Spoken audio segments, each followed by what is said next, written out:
गेल्या अनेक वर्षापासून महाराजांना सर्वसामान्य माणूस ते विडे कामगाराच्या न्यायासाठी झगडताना, लढताना, आंदोलन करताना, उपोषण करताना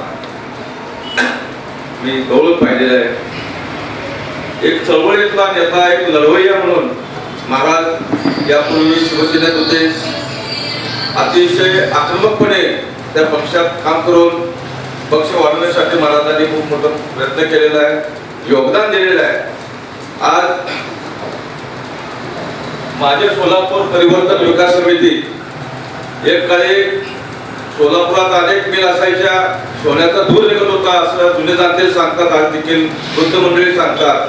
परंतु या राजकीय लोकांनी सोलापूरचा बकास केलेला आहे। आज या ठिकाणी विष्णू कारंपुरी महाराज सारख्या एक चळवळीतल्या नेतृत्व करण्याची गरज आहे।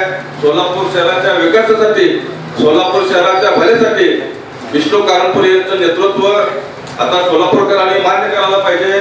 त्याचबरोबर एक प्रबळ शक्ती म्हणून या ठिकाणी येणाऱ्या महानगरपालिकेमध्ये महाराजांनी आपल्या माझ्या सोलापूरच्या माध्यमातून, समितीच्या माध्यमातून उमेदवार उभा करून एक तिसरी आघाडी निर्माण करून, एक दबाव गट निर्माण करून सोलापूरला गेलेलं जे गतवैभव आहे ते पुन्हा प्राप्त करून द्यावं एवढीच त्यांना मी विनंती करतो। जय हिंद, जय महाराष्ट्र।